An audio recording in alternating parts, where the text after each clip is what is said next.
ਸ਼ਬਦ ਗੁਰੂ ਨਾਨਕ ਦੇਵ ਜੀ ਦਾ ਬਿਲਾਵਲ ਦੀ ਵਾਰ ਦੇ ਅੰਦਰ 11ਵੀਂ ਪੌੜੀ ਦਾ ਪਹਿਲਾ ਸ਼ਲੋਕ ਹੈ।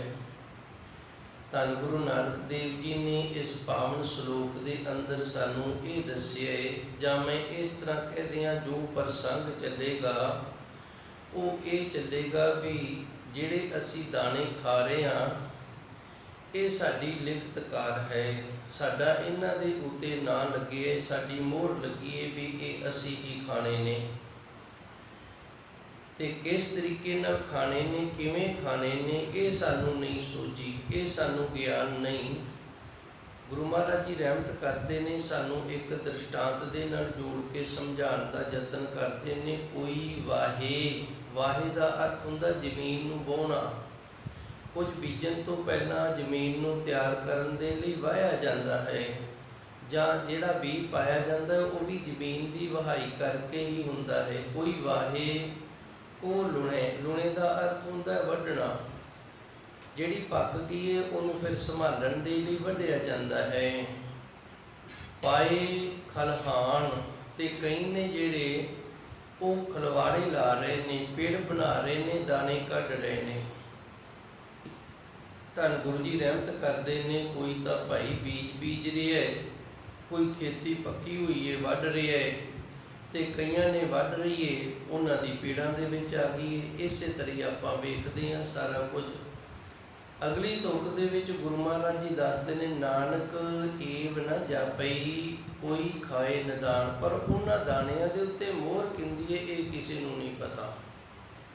ਜਿਹੜੇ ਬੀਜੇ ਗਏ ਨੇ, ਜਿਹੜੇ ਵੱਢੇ ਗਏ ਨੇ, ਤੇ ਜਿਹੜੇ ਪੇੜਾਂ ਦੇ ਵਿੱਚ ਆ ਗਏ ਨੇ, ਇਹਨਾਂ ਦਾਣਿਆਂ ਦੇ ਉੱਤੇ ਮੋਹਰ ਕਿੰਦੀ ਲੱਗੀ ਹੈ, ਇਹ ਕਿੰਦੇ ਮੂੰਹ ਦੇ ਵਿੱਚ ਪੈਣੇ ਨੇ ਇਹ ਨਹੀਂ ਪਤਾ। ਗੁਰੂ ਅੰਗਦ ਦੇਵ ਜੀ ਦਾ ਪਾਵਨ ਸ਼ਲੋਕ ਹੈ, ਨੱਕ ਨੱਥ ਖਸਮ ਹੱਥ ਕਿਰਤ ਧੱਕੇ ਦੇ, ਜਹਾਂ ਦਾਣੇ ਤਾਹਾਂ ਖਾਣੇ ਨਾਨਕਾ ਸੱਚ ਹੀ। ਇਹ ਪਾਵਨ ਸ਼ਲੋਕ ਧੰਨ ਗੁਰੂ ਅੰਗਦ ਦੇਵ ਜੀ ਦਾ ਹੈ, ਤੇ ਗੁਰੂ ਅੰਗਦ ਦੇਵ ਜੀ ਦਾ ਗੁਰਸਿੱਖ ਸੀ ਬੜਾ ਪ੍ਰੇਮੀ, ਉਹਦਾ ਨਾਂ ਸੀ ਭਾਈ ਪ੍ਰੇਮਾ ਜੀ। ਇਹ ਭਾਈ ਪ੍ਰੇਮਾ ਜੀ ਗੁਰੂ ਮਹਾਰਾਜ ਜੀ ਦੇ ਅੱਗੇ ਅਰਦਾਸ ਕਰਦਾ, ਸੱਚੇ ਸਤਿਗੁਰੂ ਜੀ ਆਪ ਜੀ ਦੀ ਮੈਂ ਬਾਣੀ ਪੜ੍ਹਦਾ ਹਾਂ, ਤੇ ਆਪ ਜੀ ਦਾ ਸ਼ਲੋਕ ਜਦੋਂ ਮੈਂ ਪੜ੍ਹਦਾ ਮੇਰੇ ਅੰਦਰ ਸ਼ੰਕਾ ਆ ਜਾਂਦੀ ਹੈ। ਕਿਰਪਾ ਕਰੋ ਮੈਨੂੰ ਇਹਦਾ ਅਰਥ ਚੰਗੀ ਤਰ੍ਹਾਂ ਸਮਝਾਣਾ ਕਰੋ, ਜੇ ਪ੍ਰੈਕਟੀਕਲੀ ਹੋ ਜਾਵੇ ਤੇ ਜ਼ਿਆਦਾ ਸਮਝ ਆਏਗੀ। ਗੁਰੂ ਅੰਗਦ ਦੇਵ ਜੀ ਨੇ ਹੁਕਮ ਕੀਤਾ, ਗੁਰਸਿੱਖਾਂ ਤੋਂ ਸ਼ਲੋਕ ਪੜ੍ਹ। ਕਿਹੜੇ ਸ਼ਲੋਕ ਦੀ ਗੱਲ ਕਰਦਾ ਹੈ? ਤੇ ਭਾਈ ਜੀ ਨੇ ਸ਼ਲੋਕ ਪੜ੍ਹਿਆ, ਨੱਕ ਨੱਥ ਖਸਮ ਹੱਥ ਕਿਰਤ ਧੱਕੇ ਦੇ, ਜਹਾਂ ਦਾਣੇ ਤਾਹਾਂ ਖਾਣੇ ਨਾਨਕਾ ਸੱਚ ਏ। ਫਿਰ ਗੁਰੂ ਅੰਗਦ ਦੇਵ ਜੀ ਨੇ ਆਖਿਆ, ਭਾਈ ਤੈਨੂੰ ਅਸੀਂ ਪ੍ਰੈਕਟੀਕਲੀ ਸਮਝਾਉਂਦੇ ਹਾਂ, ਉਸ ਦੇ ਨਾਲ ਤੈਨੂੰ ਜ਼ਿਆਦਾ ਸਮਝ ਆ ਜਾਵੇਗੀ, ਨਾਲੇ ਤਸੱਲੀ ਹੋ ਜਾਵੇਗੀ। ਧੰਨ ਗੁਰੂ ਅੰਗਦ ਦੇਵ ਜੀ ਇਸ ਗੁਰੂ ਸਵਾਰੇ ਨੂੰ ਨਾਲ ਲੈ ਕਰਕੇ ਤੇ ਛੋਲਿਆਂ ਦਾ ਖੇਤ ਸੀ ਉੱਥੇ ਪਹੁੰਚ ਗਏ ਨੇ। ਜਦੋਂ ਗੁਰੂ ਅੰਗਦ ਦੇਵ ਜੀ ਇਸ ਖੇਤ ਵਿੱਚ ਪਹੁੰਚੇ ਨੇ ਤੇ ਭਾਈ ਜੀ ਨੂੰ ਆਖਿਆ ਵੀ ਇਹਨਾਂ ਦੇ ਵਿੱਚ ਇੱਕ ਛੋਲਿਆਂ ਦਾ ਦਾਣਾ ਹੈ, ਤੇ ਉਹ ਲਾਗਲੇ ਕਿਸੇ ਪਿੰਡ ਦਾ ਨਾਂ ਲੈ ਦਿੱਤਾ ਵੀ ਉੱਥੇ ਇੱਕ ਕੁੱਕੜ ਹੈ, ਉਸ ਦੇ ਮੂੰਹ ਦੇ ਵਿੱਚ ਪੈਣਾ ਹੈ। ਕਹਿਣ ਤੋਂ ਭਾਵ ਇੱਕ ਇਹ ਤੋਂ ਛੋਲਿਆਂ ਦੇ ਦਾਣੇ ਦੇ ਉੱਤੇ ਮੋਹਰ ਲੱਗੀ ਏ ਉਸ ਕੁੱਕੜ ਦੇ ਨਾਂ ਦੀ।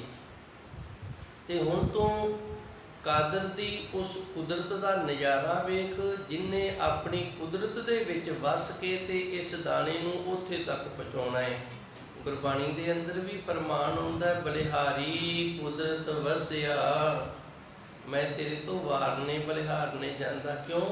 ਤੂੰ ਆਪਣੀ ਕੁਦਰਤ ਦੇ ਵਿੱਚ ਵਸਿਆ। ਬਲਿਹਾਰੀ ਕੁਦਰਤ ਵਸਿਆ, ਤੇਰੇ ਤੋਂ ਵਾਰਨੇ ਬਲਿਹਾਰਨੇ ਹਾਂ ਮੈਂ, ਤੂੰ ਆਪਣੀ ਕੁਦਰਤ ਦੇ ਵਿੱਚ ਵਸਿਆ ਹੋਇਆ ਹੈ। ਤੇ ਗੁਰੂ ਅੰਗਦ ਦੇਵ ਜੀ ਕਿਰਪਾ ਕਰਦੇ ਨੇ, ਭਾਈ ਉਹ ਪਰਮਾਤਮਾ ਸੱਚੇ ਸਤਿਗੁਰੂ ਜੋ ਆਪਣੀ ਕੁਦਰਤ ਦੇ ਵਿੱਚ ਵਸਿਆ, ਤੇ ਕੁਦਰਤ ਦੇ ਵਿੱਚ ਵਸ ਕੇ ਫਿਰ ਉਹ ਕਿਵੇਂ ਕਿਰਿਆ ਕਰਦਾ ਹੈ। ਇਤਨੇ ਨੂੰ ਇਸ ਜ਼ਿਮੀਂਦਾਰ ਦਾ ਪਰਿਵਾਰ ਤੇ ਨਾਲ ਇੱਕ ਬੱਚਾ ਹੈ, ਕੋਈ 8-10 ਸਾਲ ਦਾ। ਮਾਂ ਪੁੱਤ ਦੋਵੇਂ ਪ੍ਰਸ਼ਾਦਾ ਲੈ ਕੇ ਆ ਗਏ ਨੇ। ਜਦੋਂ ਪ੍ਰਸ਼ਾਦਾ ਲੈ ਕੇ ਆ ਗਏ ਨੇ, ਪ੍ਰਸ਼ਾਦਾ ਛਕਣਾ ਕੀਤਾ ਹੈ, ਪ੍ਰਸ਼ਾਦਾ ਛਕਿਆ ਤੇ ਭਾਈ ਹੁਣ ਅੱਜ ਕੱਲ੍ਹ ਤਾਂ ਉਹ ਚੀਜ਼ਾਂ ਰਹੀਆਂ ਨਹੀਂ ਹੈਗੀਆਂ, ਸਮਝਾਉਣੀਆਂ ਪੈਣਗੀਆਂ। ਹੁਣ ਪਤਾ ਨਹੀਂ ਕਿਸੇ ਨੂੰ ਇਸ ਗੱਲ ਦੀ ਸਮਝ ਆਵੇ। ਪਹਿਲੂ ਨਾ ਸੁਣਿਆ ਕਿ ਨਹੀਂ ਸੁਣਿਆ, ਹੋਲਾ ਖਾਇਆ ਕਰਦੇ ਸੀ ਆਪਣਾ। ਜਿਤਨੇ ਵੀ ਮੇਰੇ ਹਾਣੀ ਨੇ ਨਾ, ਇਹਨਾਂ ਸਾਰਿਆਂ ਨੇ ਹੋਲਾਂ ਜ਼ਰੂਰ ਖਾਈਆਂ ਹੋਣਗੀਆਂ। ਛੋਲੇ ਜਦੋਂ ਅੱਧ ਖੜ ਜੇ ਹੋ ਜਾਂਦੇ, ਫਿਰ ਉਹਨਾਂ ਦੇ ਥੱਲੇ 2 ਕੁ ਕੱਖ ਸੁੱਕੇ ਰੱਖ ਕੇ ਅੱਗ ਮਚਾਈ ਜਾਂਦੀ ਤੇ ਇਹ ਟਾਟਾਂ ਹੁੰਦੀਆਂ ਸਨ ਜਿਹੜੀਆਂ ਇਹ ਦਾਣਿਆਂ ਸਹਿਤ ਭੁੱਜ ਜਾਂਦੀਆਂ। ਇਹਨਾਂ ਨੂੰ ਹੋਲਾ ਆਖਿਆ ਜਾਂਦਾ ਸੀ। ਜੇ ਤੁਸੀਂ ਕੁਝ ਹੋਰ ਆਖਦੇ ਹੋ ਤੇ ਤੁਸੀਂ ਆਪ ਹੀ ਹੁਣ ਸਮਝ ਲੈਣਾ ਵੀ ਜਦੋਂ ਅੱਧ ਖੜ ਜੇ ਛੋਲੇ ਹੋ ਜਾਂਦੇ ਨਾ, ਜਿਵੇਂ ਹੁਣ ਆਪਣਾ ਝੋਨਾ ਹੈ, ਇਹਦਾ ਹਰਾ ਰੰਗ ਜਿਹੜਾ ਉਹ ਪੀਲੇ 'ਚ ਬਦਲਦਾ ਜਾਂਦਾ, ਇਹਨੂੰ ਅੱਧ ਖੜ ਕਹਿੰਦੇ ਨੇ। ਜਦੋਂ ਬਿਲਕੁਲ ਪੀਲਾ ਵੀ ਖਤਮ ਹੋ ਗਿਆ, ਸੁੱਕ ਗਿਆ, ਤੇ ਫਿਰ ਆਪਾਂ ਇਹਨੂੰ ਵੱਢ ਲੈਣਾ ਹੈ।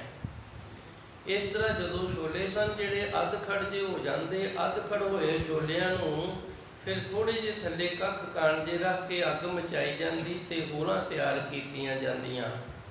ਹੁਣ ਬੱਚਾ ਜਿਹੜਾ, ਉਹਨੇ ਆਪਣੇ ਪਿਤਾ ਨੂੰ ਆਖਿਆ, ਪਿਤਾ ਜੀ ਮੈਂ ਤਾਂ ਹੋਲਾਂ ਚੱਪਣੀਆਂ ਨੇ, ਦੁਪਹਿਰਾ ਹੋ ਗਿਆ, ਆਪਾਂ ਆਰਾਮ ਕਰਦੇ ਹਾਂ, ਤੇ ਚਲੋ ਇੱਥੇ ਛਾਵੇਂ ਹੋਰਾਂ ਭੁੰਨ ਲਓ, ਨਾਲੇ ਹੋਲਾਂ ਖਾ ਲਾਂਗੇ, ਨਾਲੇ ਆਰਾਮ ਹੋ ਜਾਏਗਾ।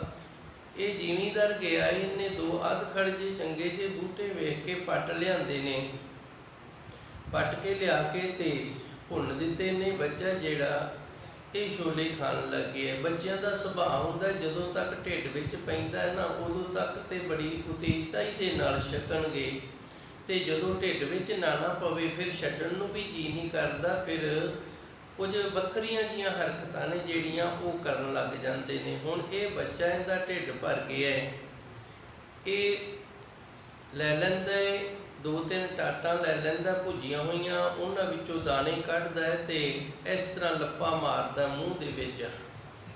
ਪਹਿਲੀ ਤਰ੍ਹਾਂ ਸੁਚੇਤ ਹੋ ਕੇ ਨਹੀਂ ਖਾਂਦਾ। ਅਚਨਚੇਤ ਇੱਕ ਕੋਈ ਦਾਣਾ ਸੀ, ਉਹ ਇਹਦੇ ਨੱਕ ਦੇ ਵਿੱਚ ਚਲਾ ਗਿਆ ਮੂੰਹ ਦੀ ਬਜਾਏ। ਇਹਨੇ ਸਾਹ ਉੱਪਰ ਨੂੰ ਖਿੱਚਿਆ ਤੇ ਉਹ ਅੱਗੇ ਜਾ ਕੇ ਫਸ ਗਿਆ। ਜਦੋਂ ਅੱਗੇ ਜਾ ਕੇ ਫਸ ਗਿਆ ਤੇ ਮਾਤਾ ਪਿਤਾ ਦੇ ਬਾਦ ਹੀ ਬਣ ਗਈ ਵੀ ਪੁੱਤਰੇ ਸਾਡਾ ਤੇ ਆ ਕੀ ਹੋ ਗਿਆ। ਇਸ ਤਰ੍ਹਾਂ ਕਰਦਿਆਂ ਕਰਾਂਦਿਆਂ ਘਰੇ ਆ ਗਏ ਨੇ। ਜਦੋਂ ਘਰੇ ਆ ਗਏ ਨੇ, ਪੁੱਤਰੇ ਨੂੰ ਨੱਕ ਕੇ ਜਿਹੜਾ ਇਹਦੀ ਸੋਝ ਵੱਧ ਗਈ ਏ। ਘਰੇ ਆ ਗਏ ਨੇ, ਘਰੇ ਆਣ ਕੇ ਆਂਢੀਆਂ ਗੁਆਂਢੀਆਂ ਨੂੰ ਪਤਾ ਲੱਗਿਆ ਵੀ ਇਸ ਤਰ੍ਹਾਂ ਬੱਚੇ ਦੇ ਨੱਕ ਦੇ ਵਿੱਚ ਨਾ ਦਾਣਾ ਫਸ ਗਿਆ। ਫਿਰ ਕੋਈ ਸਿਆਣਾ ਆਇਆ, ਉਹਨੇ ਦੱਸਿਆ ਵੀ ਫਲਾਣੇ ਪਿੰਡ ਦੇ ਵਿੱਚ ਨਾ ਇੱਕ ਵੈਦ ਏ ਤੇ ਉਹ ਮੈਂ ਸੁਣਿਆ ਵੀ ਗਲ ਦੇ ਵਿੱਚ ਜਾਂ ਇਸ ਤਰ੍ਹਾਂ ਨਾਸਾਂ ਦੇ ਵਿੱਚ, ਨੱਕ ਦੇ ਵਿੱਚ ਕੋਈ ਚੀਜ਼ ਫਸੀ ਹੋਵੇ ਤੇ ਉਹ ਕੱਢ ਦਿੰਦਾ ਹੈ। ਬੱਚਾ ਉੱਥੇ ਲਿਜਾਇਆ ਗਿਆ ਹੈ। ਇਹਨੇ ਦੂਜੀ ਨਾਸ ਦੇ ਵਿੱਚ ਦਵਾਈ ਪਾਈ ਹੈ ਤੇ ਉਹਨੂੰ ਅੱਗੋਂ ਬੰਦ ਕਰ ਦਿੱਤਾ ਹੈ। ਉਹ ਦਵਾਈ ਪਾਉਣ ਦੇ ਨਾਲ ਬੱਚੇ ਨੂੰ ਛਿੱਕ ਆਈ ਹੈ ਤੇ ਦਾਣਾ ਜਿਹੜਾ ਉਹ ਬਾਹਰ ਆ ਗਿਆ। ਜਦੋਂ ਦਾਣਾ ਬਾਹਰ ਆ ਗਿਆ, ਧਰਤੀ ਤੇ ਡਿੱਗਿਆ ਤੇ ਉਹ ਜਿਹੜੇ ਕੁੱਕੜ ਦੀ ਮੋਹਰ ਲੱਗੀ ਸੀ ਨਾ, ਉਹ ਕੁੱਕੜ ਨੇ ਭੱਜ ਕੇ ਉਹ ਦਾਣਾ ਚੱਕ ਕੇ ਮੂੰਹ 'ਚ ਪਾ ਲਿਆ। ਤੇ ਗੁਰੂ ਅੰਗਦ ਦੇਵ ਜੀ ਨੇ ਫਿਰ ਦੱਸਿਆ, ਨੱਕ ਨੱਥ। ਇਹ ਹੁਣ ਜ਼ਿਮੀਂਦਾਰ ਦੇ ਨੱਕ ਦੇ ਵਿੱਚ ਨੱਥ ਪੈ ਗਈ ਹੈ। ਜਿਵੇਂ ਬਲਦ ਦੇ ਨੱਕ ਦੇ ਵਿੱਚ ਨੱਥ ਪੈ ਜਾਂਦੀ ਹੈ ਨਾ, ਤੇ ਫਿਰ ਨੱਥ ਨੂੰ ਫੜ ਕੇ ਆਪਾਂ ਜਿੱਧਰ ਖਿੱਚਾਂਗੇ ਮਗਰ ਆਏਗਾ। ਨੱਕ ਨੱਥ ਖਸਮ ਹੱਥ। ਇਹ ਨੱਕ ਦੇ ਵਿੱਚ ਜਿਹੜੀ ਉਹਨੂੰ ਨੱਥ ਪਈ ਹੈ ਜ਼ਿਮੀਂਦਾਰ ਦੇ, ਇਹ ਖਸਮ ਵਾਹਿਗੁਰੂ ਦੇ ਹੱਥ ਦੇ ਵਿੱਚ ਕਿਰਤ ਧੱਕੇ ਦੇ। ਹੁਣ ਆਪਾਂ ਨੂੰ ਪਤਾ ਵੀ ਧੱਕੇ ਕਦੋਂ ਖਾਂਦੇ ਆ, ਜਦੋਂ ਧੱਕੇ ਉਦੋਂ ਖਾਂਦੇ ਆ ਜਦੋਂ ਬੇਮਤਲਬੀ ਕੋਈ ਕਿਰਿਆ ਸਾਨੂੰ ਕਰਨੀ ਪੈ ਜਾਵੇ, ਜਿਹਦਾ ਕੋਈ ਮਕਸਦ ਨਾ ਹੋਵੇ ਸਾਡੇ ਜੀਵਨ ਦੇ ਵਿੱਚ, ਜਿਹਦਾ ਕੋਈ ਲਾਹ ਨਾ ਹੋਵੇ, ਤੇ ਆਪਾਂ ਕਹਿ ਦਿੰਦੇ ਆ ਵੀ ਗਿਆ ਸੀ ਐਵੇਂ ਧੱਕੇ ਹੀ ਖਾ ਕੇ ਆ ਗਏ, ਕੋਈ ਫਾਇਦਾ ਤਾਂ ਹੋਇਆ ਨਹੀਂ। ਨੱਕ ਨੱਥ ਖਸਮ ਹੱਥ ਕਿਰਤ ਧੱਕੇ ਦੇ। ਹੁਣ ਕਿਰਤ ਹੈ ਨਾ ਜਿਹੜੀ, ਉਹ ਫਿਰ ਧੱਕਾ ਮਾਰਦੀ ਵੀ ਤੈਨੂੰ ਆ ਕਰਨਾ ਪੈਣਾ। ਹੁਣ ਬੱਚਾ ਸੀ, ਲੈ ਕੇ ਜਾਣਾ ਪੈਣਾ, ਤੇ ਪਹੁੰਚ ਗਏ ਨੇ ਉੱਥੇ ਦਾਣੇ। ਜਹਾਂ ਦਾਣੇ ਤਹਾਂ ਖਾਣੇ। ਹੁਣ ਇਹ ਵੇਖੋ, ਕੁਦਰਤ ਜਿਹੜੀ ਉਹ ਪ੍ਰਭੂ ਪਰਮਾਤਮਾ ਨੇ ਆਪਣੀ ਕੁਦਰਤ ਦੇ ਵਿੱਚ ਵਸ ਕੇ ਤੇ ਕਾਦਰ ਨੇ ਇਹ ਕਿਰਿਆ ਕੀਤੀ ਹੈ। ਜਦੋਂ ਇਹ ਕਿਰਿਆ ਕੀਤੀ ਹੈ ਤੇ ਜਿੰਦੀ ਮੋਹਰ ਲੱਗੀ ਸੀ, ਜਿੰਦਾ ਨਾਂ ਲਿਖਿਆ ਸੀ, ਉੱਥੋਂ ਤੱਕ ਦਾਣੇ ਪਹੁੰਚ ਗਏ ਨੇ। ਹੁਣ ਨਿੱਕੀ ਜੀ ਵਾਰਤਾ ਮੈਂ ਆਪ ਦੀ ਵੀ ਆਪ ਜੀ ਨੂੰ ਸੁਣਾ ਦੇਵਾਂ। ਮੈਂ ਕਣਕ ਦੀ ਰੋਟੀ ਨਹੀਂ ਖਾਂਦਾ, ਮੈਨੂੰ ਅਲਰਜੀ ਇਹਦੇ ਤੋਂ, ਬੜਾ ਪਰਹੇਜ਼ ਰੱਖਦਾ। ਜੇ ਕਿਤੇ ਖਾਣੀ ਪੈ ਜੇ ਤੇ ਫਿਰ ਗੋਲੀ ਲੈਣੀ ਪੈਂਦੀ ਏ। ਪਿੰਡੇ ਤੇ ਐਵੇਂ ਲੂਹਾ ਜਿਹਾ ਚੱਲ ਪੈਂਦਾ ਹੈ। ਹਿੰਮਤਪੁਰ ਕੋਠੇ ਨੇ ਆਪਾਂ ਰੋਈ ਆਖਦੇ ਨੇ, ਇੱਥੇ ਭਾਈ ਉਗਰੇ भाई उगर सिंह है तो इन्हें ना जौ बीजे ने। मैनू पता लग्या, मैं इहदे कोले जौ लैन चला गया। 40 किलो 30 किलो जौन सन त्याले तलवाले ते उहनूं माया सी जिहड़ी बनदी दे दित्ती। जदों घरे लिया के तैयार करन लगे तो वेख्या उहदे च थोड़ी थोड़ी कणक रली हुई सी। हुण मैं कणक खानी नहीं हैगी, लैके आप वास्ते ऐसा मेरी उन्हां ते मोहर नहीं सी।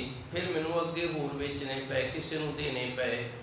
बेनती की भी मेरे तो काम दे नहीं तो तुसी माल पशु नूं भाई पा लिओ ते मैं तो खाने। सो इस तरह नक नथ खसम हथ किरत धक्के दे। ये किरत जिहड़ी ये वेखो उथों जौ चुकाए ने ते जिहड़े पशुओं के जां किसी होर जीव के मूँह दे विच पैने ने ते उहदे लई कुदरत ने कादर ने अपनी कुदरत दे विच वस के ते वरत्या मैनू भी तू आ चीज़ जिहड़ी इत्थे पहुँचानी है। जहाँ दाने तहाँ खाने नानका सच है। यही गल धन गुरु नानक देव जी अज दे पावन श्लोक दे विच आख रहे ने। कोई वाहे, वेखो भाई कोई वाह रहा है, कोई वढ़ रहा है, भाव कोई बीज रहा है, कोई वढ़ रहा है। हुण कई झोना पिछेता है, वो अजे वढ़ ही रहे होणगे। कईयां दा पिंड दे विच पिया होएगा, कईयां दा अगेता है, वो पहलू वाह बीजन दा काम है जिहड़ा शुरू कर लैणगे। कोई वाहे को लुणे, कोई पाए खलिहान। इस तरह कोई वढ़ रहा है, कोई बीज रहा है ते कोई खलवाड़े ला रहा है जी। नानक एक ना जापई कोई खाए निदान। धन गुरु नानक देव जी आखदे ने ये किसी नूं नहीं पता। जापई दा अर्थ हुंदा पता। नानक एव ना जापई, ये नहीं किसी नूं पता। किहड़ी गल दा? कोई खाए, किहड़ा खाएगा? इत्थे कोई दा अर्थ है किहड़ा। कोई खाए निदान, उस प्रभु परमात्मा ने मोहर किंदी लाई हुई है ते किसने ये दाने खाने ने ये नहीं पता। ये दो तुकां दा श्लोक है। इहदा अंतरी अर्थ भी मैं आप जी की सेवा में हाजिर कर दियां।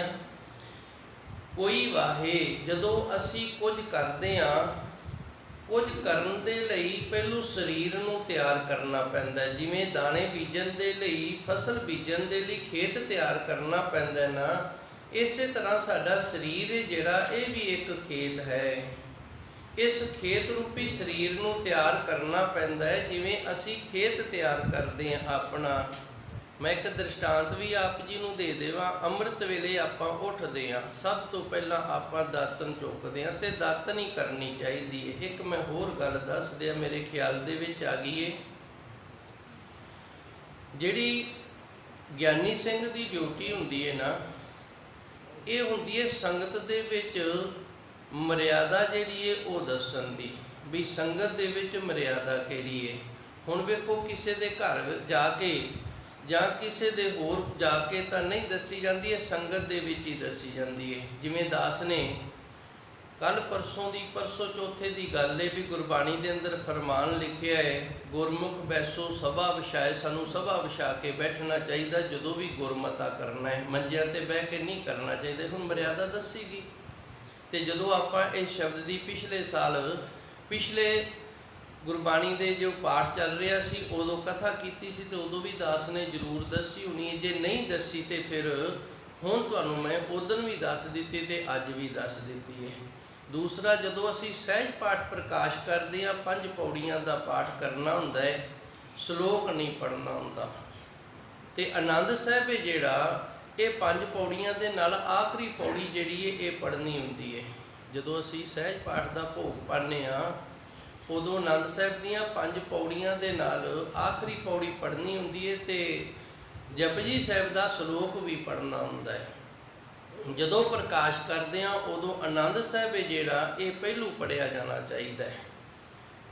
आनंद साहिब है जिहड़ा ये पहलू पढ़िया जाना चाहिए। पहलू आनंद साहिब पढ़ के आखिरी पौड़ी पढ़ के 5 पौड़ियां ते एक 6 पौड़ी पढ़ के ना ते फिर असी गुरु महाराज जी दे अगे अरदास बेनती करके फिर श्री सहज पाठ प्रकाश हुंदा जी। सो ये जिहड़ियां सारियां गल्लां ने ये मर्यादा वालियां ने ते ये इस तरह क्यों है शायद मैं भी नहीं दस्या तुहानूं बई 5 पौड़ियां ते श्लोक क्यों पढ़िया जाता है। 5 पौड़ियां आनंद साहिब जी की तो आखिरी पौड़ी क्यों पढ़ी जाती मैं भी नहीं दस्या। तो हो सकता है मेरे तो पहलों भी किसी ने ना दस्या होवे। मैनूं भी तकरीबन 5 साल हो गए ने। इन्हां मंगलाचरण हुंदे ने ਜਿਵੇਂ ਗੁਰਬਾਣੀ ਦੇ ਅੰਦਰ 4 ਮੰਗਲਾ ਚਰਨ ਨੇ ਨਾ ਜਿਹੜੇ, ਉਹਨਾਂ ਨੂੰ ਮਾਨਤਾ ਦਿੱਤੀ ਹੋਈ ਹੈ। ਜੋ ਅਸੀਂ ਗੁਰੂ ਮਹਾਰਾਜ ਜੀ ਦੀ ਬਾਣੀ ਪੜ੍ਹਦੇ ਹਾਂ, ਡੰਡੌਤ ਬੰਦਨ ਅਣਕ ਬਾਰ ਸਰਬ ਕਲਾ ਸਮਰੱਥ ਡੋਲਣ ਤੇ ਰਾਖੋ ਪ੍ਰਭੂ ਨਾਨਕ ਦੇ ਕਰ ਹੱਥ, ਇਹਦੇ ਵਿੱਚ 4 ਪ੍ਰਕਾਰ ਦੇ ਮੰਗਲਾ ਚਰਨ ਆ ਗਏ ਨੇ। ਇੱਕ ਪੰਥ ਦੇ ਵੱਲੋਂ ਜਾਂ ਸੰਤਾਂ ਮਹਾਂਪੁਰਸ਼ਾਂ ਵੱਲੋਂ ਵਿਦਵਾਨਾਂ ਵੱਲੋਂ ਵੀ ਮੰਗਲਾ ਚਰਨ ਨੇ ਨਾ ਜਿਹੜਾ ਇਹ ਬਣਾਇਆ ਗਿਆ ਹੈ। ਜਦੋਂ ਸਰਬਸੰਮਤੀ ਦੇ ਨਾਲ ਕੋਈ ਕੰਮ ਹੋ ਜੇ ਨਾ, ਉਹ ਮਰਿਆਦਾ ਬਣ ਜਾਂਦੀ ਹੈ, ਕਿਉਂਕਿ ਸੰਗਤ ਦੀ ਸਰਬਸੰਮਤੀ ਹੈ ਜਿਹੜੀ, ਇਹ ਗੁਰੂ ਮਹਾਰਾਜ ਜੀ ਪ੍ਰਵਾਨ ਕਰ ਲੈਂਦੇ ਨੇ। ਇਹਨੂੰ ਆਖਦੇ ਨੇ ਕੜਾ ਮੰਗਲਾ ਚਰਨ। ਜਿਵੇਂ ਕੜਾਈ ਹੈ, ਕੜਾਈ ਦੇ ਦੋਵੇਂ ਕੜੇ ਜਾਂ ਕੁੰਡੇ ਕਹਿ ਲਵੋ, ਇਹਨਾਂ ਨੂੰ ਪਕੜ ਲਈਏ ਤੇ ਕੜਾਈ ਵੀ ਨਾਲ ਆ ਜਾਂਦੀ ਹੈ, ਤੇ ਉਹਦੇ ਵਿੱਚ ਜੋ ਸਮਾਨ ਹੁੰਦਾ ਉਹ ਵੀ ਨਾਲ ਆ ਜਾਂਦਾ। ਜੇ ਅਸੀਂ ਕੜਾਈ ਚੁੱਲ੍ਹੇ ਤੇ ਧਰਨੀ ਹੈ ਤੇ ਉਹਦੇ ਕੁੰਡੇ ਪਕੜ ਲਓ, ਸਾਰੀ ਦੀ ਸਾਰੀ ਕੜਾਈ ਚੁੱਲ੍ਹੇ ਤੇ ਧਰੀ ਜਾਏਗੀ। ਜੇ ਚੁੱਲ੍ਹੇ ਤੋਂ ਲਾਣੀ ਹੈ ਤੇ ਫਿਰ ਵੀ ਕੁੰਡੇ ਪਕੜ ਲਓ, ਕੋਈ ਕੜੇ ਆਖ ਦਿੰਦਾ, ਕੋਈ ਕੁੰਡੇ ਆਖ ਦਿੰਦਾ, ਤੇ ਚੁੱਲ੍ਹੇ ਤੋਂ ਲਾ ਦਿੱਤੀ ਜਾਏਗੀ। ਇਸੇ ਤਰ੍ਹਾਂ ਜਦੋਂ ਅਸੀਂ ਬੇਨਤੀ ਕਰਦੇ ਨਾ ਧੰਨ ਗੁਰੂ ਨਾਨਕ ਦੇਵ ਜੀ ਤੇ ਗੁਰੂ 10ਵੇਂ ਪਾਤਸ਼ਾਹ ਸਾਹਿਬ ਗੁਰੂ ਗੋਬਿੰਦ ਸਿੰਘ ਮਹਾਰਾਜ ਜੀ, ਇਹ ਕੜਾ ਮੰਗਲਾ ਚਰਨ ਨੇ। ਇਹਦੇ ਵਿੱਚ ਹੁਣ ਇਹ ਨਹੀਂ ਆਖਿਆ ਵੀ ਗੁਰੂ ਨਾਨਕ ਦੇਵ ਜੀ ਤੇ 10ਵੇਂ ਪਾਤਸ਼ਾਹ ਨੂੰ ਯਾਦ ਕੀਤਾ, ਇਹ 10 ਪਾਤਸ਼ਾਹੀਆਂ ਨੂੰ ਅਸੀਂ ਯਾਦ ਕਰ ਲਿਆ। ਇਸੇ ਤਰ੍ਹਾਂ ਜਦੋਂ 5 ਪੌੜੀਆਂ ਜਪਜੀ ਸਾਹਿਬ ਤੇ ਸ਼ਲੋਕ ਪੜ੍ਹਿਆ ਜਾਂਦਾ, ਇਹ ਕੜਾ ਮੰਗਲਾ ਚਰਨ ਦੇ ਵਿੱਚ ਆ ਜਾਂਦਾ ਜੇ।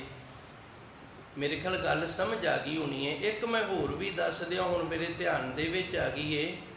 ਜਿਹੜੀ ਸੰਗਤ ਦੀ ਬੈਠਣ ਦੀ ਮਰਿਆਦਾ ਹੈ ਨਾ, ਉਹ ਇੱਧਰ ਮਾਈਆਂ ਬੈਠਣਗੀਆਂ ਤੇ ਇੱਧਰ ਭਾਈ ਸਾਹਿਬ ਬੈਠਣਗੇ। ਇਹ ਮਰਿਆਦਾ ਜੇ, ਜਿਹੜੀ ਮਰਿਆਦਾ ਨਾਲ ਆਪਾਂ ਬੈਠੇ ਆ ਨਾ, ਇਹ ਮਰਿਆਦਾ ਨਹੀਂ। ਮੈਂ ਜਿੱਦਣ ਪਹਿਲੇ ਦਿਨ ਇੱਥੇ ਕਥਾ ਕਰਨ ਆਇਆ ਸਾਂ, ਮੈਂ ਉਸ ਦਿਨ ਨੋਟ ਕਰ ਲਿਆ ਸੀ, ਪਰ ਮੈਂ ਬੋਲਿਆ ਨਹੀਂ। ਅੱਜ 5 ਸਾਲਾਂ ਬਾਅਦ ਮੈਂ ਬੋਲਿਆ। ਕਿਉਂ ਨਹੀਂ ਬੋਲਿਆ? ਕਿਉਂਕਿ ਇਹ ਜਿਹੜੀ ਮਰਿਆਦਾ ਪਹਿਲੂ ਤੋਂ ਚੱਲੀ ਆਉਂਦੀ ਹੈ ਨਾ, ਸਾਡਾ ਹੱਕ ਨਹੀਂ ਬਣਦਾ ਅਸੀਂ ਉਸ ਮਰਿਆਦਾ ਦੇ ਵਿੱਚ ਐਂਟਰਫੇਅਰ ਕਰੀਏ। ਹੁਣ ਕਈਆਂ ਥਾਵਾਂ ਤੇ ਰਾਗਮਾਲਾ ਪੜ੍ਹੀ ਜਾਂਦੀ ਹੈ ਜਦੋਂ ਭੋਗ ਪਾਉਂਦੇ ਆ, ਕਈਆਂ ਥਾਵਾਂ ਤੇ ਨਹੀਂ ਪੜ੍ਹੀ ਜਾਂਦੀ।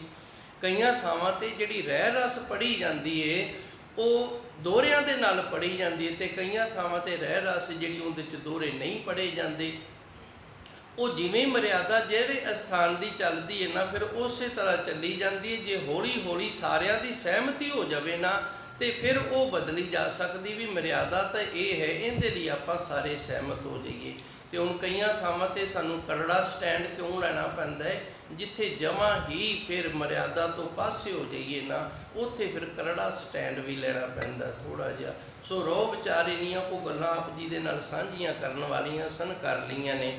ਹੁਣ ਗੁਰਬਾਣੀ ਦਾ ਜੋ ਅੰਤਰੀਵ ਅਰਥ ਹੈ ਅਸੀਂ ਉਹ ਸਮਝਣਾ। ਕੋਈ ਵਾਹੇ ਕੋ ਲੁਣੇ, ਜਿਵੇਂ ਖੇਤ ਨੂੰ ਅਸੀਂ ਤਿਆਰ ਕਰਦੇ ਹਾਂ, ਕਾਹਦੇ ਲਈ ਤਿਆਰ ਕਰਦੇ ਹਾਂ? ਇਹਦੇ ਵਿੱਚ ਅਸੀਂ ਦਾਣੇ ਬੀਜਣੇ ਨੇ। ਉਵੇਂ ਜਿਵੇਂ ਅਸੀਂ ਆਪਣੇ ਸਰੀਰ ਰੂਪੀ ਖੇਤ ਨੂੰ ਤਿਆਰ ਕਰਦੇ ਹਾਂ, ਤੇ ਤਿਆਰ ਕਰਨ ਦੇ ਲਈ ਸਭ ਤੋਂ ਪਹਿਲਾਂ ਅਸੀਂ ਕੀ ਕਰਦੇ ਹਾਂ? ਦਾਤਨ ਚੁੱਕਦੇ ਹਾਂ, ਦਾਤਨ ਕਰਦੇ ਹਾਂ। ਦਾਤਨ ਕਰਕੇ ਫਿਰ ਉਸ ਤੋਂ ਬਾਅਦ ਇਸ਼ਨਾਨ ਕਰਕੇ, ਤੇ ਇਹ ਹੁਣ ਸਰੀਰ ਤਿਆਰ ਹੋ ਗਿਆ ਸਾਡਾ। ਕਾਹਦੇ ਲਈ? ਇਹਦੇ ਵਿੱਚ ਨਾਮ ਰੂਪੀ ਬੀਜ ਬੀਜਣਾ ਹੈ। ਸਰੀਰ ਤਿਆਰ ਹੋ ਗਿਆ, ਇਹਦੇ ਵਿੱਚ ਕਰਮ ਬੀਜਣੇ ਨੇ। ਭਾਵੇਂ ਚੰਗੇ ਬੀਜ ਲਓ ਤੇ ਭਾਵੇਂ ਮਾੜੇ ਬੀਜ ਲਓ, ਇਹਦੇ ਵਿੱਚ ਅਸੀਂ ਕਰਮ ਬੀਜਣੇ ਨੇ।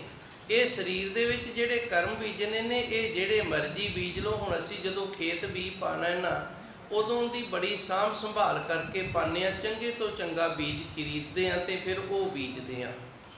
ਤੇ ਜਦੋਂ ਇਹ ਸਰੀਰ ਰੂਪੀ ਖੇਤ ਦੇ ਵਿੱਚ ਨਾਮ ਰੂਪੀ ਕਰਮ ਪਾਉਣਾ ਹੈ, ਤੇ ਉਦੋਂ ਵੀ ਫਿਰ ਸਾਨੂੰ ਭਾਈ ਚੰਗੇ ਤੋਂ ਚੰਗਾ ਜਿਹੜਾ ਪੂਰੀ ਛਟਾਈ ਕਰਕੇ ਪਾਉਣਾ ਚਾਹੀਦਾ। ਮੈਂ ਆਪ ਜੀ ਨੂੰ ਇੱਕ ਹੋਰ ਗੱਲ ਦੱਸ ਦੇਵਾਂ, ਸ਼ਾਇਦ ਆਪ ਨੂੰ ਪਤਾ ਹੀ ਹੋਵੇ, ਚਲੋ ਮੇਰਾ ਫਰਜ਼ ਹੈ, ਮੈਂ ਜ਼ਰੂਰ ਦੱਸਾਂਗਾ।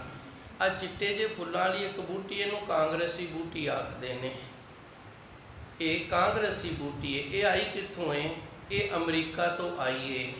ਤੇ ਲਿਆਂਦੀ ਕਿੰਨੇ ਹੈ? ਕਾਂਗਰਸ ਨੇ, ਇਸ ਕਰਕੇ ਇਹਨੂੰ ਕਾਂਗਰਸੀ ਬੂਟੀ ਆਖਦੇ ਨੇ। ਸਾਡੀ ਇੰਦਰਾ ਗਾਂਧੀ ਪ੍ਰਧਾਨ ਮੰਤਰੀ ਸੀ, ਉਦੋਂ ਇਹਨਾਂ ਨੇ ਸੌਦਾ ਕਰ ਲਿਆ ਅਮਰੀਕੀ ਕਣਕ ਦਾ, ਵੀ ਇਹ ਬੀਜ ਇਹਦਾ ਝਾੜ ਚੰਗਾ ਹੁੰਦਾ ਤੇ ਅਸੀਂ ਬੀਜਾਂਗੇ, ਸਾਡੇ ਦੇਸ਼ 'ਚ ਵੀ ਹੋਏਗਾ। ਉਹਨਾਂ ਦੇ ਅੰਦਰ ਖੋਟ ਆ ਗਈ, ਉਹਨਾਂ ਨੇ ਬੋਰੀ ਦੇ ਵਿੱਚ ਬੁੱਕ ਭਰ ਕੇ ਇਸ ਦਾ ਬੀਜ ਪਾ ਦਿੱਤਾ। ਤੇ ਏਡੀ ਚੰਦਰੀ ਹੈ, ਇਹ ਪਾਣੀ 'ਚ ਵੀ ਹੋ ਜਾਂਦੀ, ਸੁੱਕੇ 'ਚ ਵੀ ਹੋ ਜਾਂਦੀ ਹੈ। ਉਦੋਂ ਦੀ ਇਹ ਆਈ ਹੋਈ ਹੈ। ਹੁਣ ਬੀਏ ਜਿਹੜਾ ਉਹ ਤਾਂ ਬੀਜਣਾ ਅਸੀਂ ਕਣਕ ਦਾ, ਤੇ ਨਾਲ ਹੁਣ ਗੰਦਗੀ ਵੀ ਹੋ ਗਈ ਹੈ। ਉਸੇ ਤਰ੍ਹਾਂ ਜਦੋਂ ਅਸੀਂ ਸਰੀਰ ਨੂੰ ਤਿਆਰ ਕਰ ਲਿਆ ਹੈ, ਅਸੀਂ ਬਾਣੀ ਪੜ੍ਹਦੇ ਹਾਂ ਤੇ ਬਾਣੀ ਪੜ੍ਹਦੇ ਜੇ ਮਨ ਦੇ ਵਿੱਚ ਬੁਰੀਆਂ ਵਿਚਾਰਾਂ ਚੱਲਦੀਆਂ ਨੇ, ਮਾੜੇ ਵਿਚਾਰ ਚੱਲਦੇ ਨੇ, ਤੇ ਫਿਰ ਨਾਲ ਅਸੀਂ ਗੰਦਗੀ ਵੀ, ਘਾਹ ਫੂਸ ਵੀ ਬੀਜ ਰਹੇ ਹਾਂ।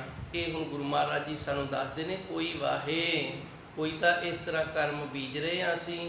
ਕੋਹ ਲੂਣੇ, ਜੋ ਜਿਹੜੇ ਪਹਿਲੂ ਬੀਜੇ ਹੋਏ ਨੇ ਸਾਡੇ, ਉਹਨਾਂ ਨੂੰ ਵੱਢ ਰਹੇ ਹਾਂ। ਜਿਹੜਾ ਮੈਂ ਕੱਲ੍ਹ ਕਰਮ ਕੀਤਾ ਨਾ, ਉਹ ਅੱਜ ਮੈਂ ਵੱਢਣਾ ਹੈ, ਤੇ ਜਿਹੜਾ ਅੱਜ ਕਰਾਂਗਾ ਉਹ ਕੱਲ੍ਹ ਨੂੰ ਮੈਨੂੰ ਵੱਢਣਾ ਪੈਣਾ ਹੈ।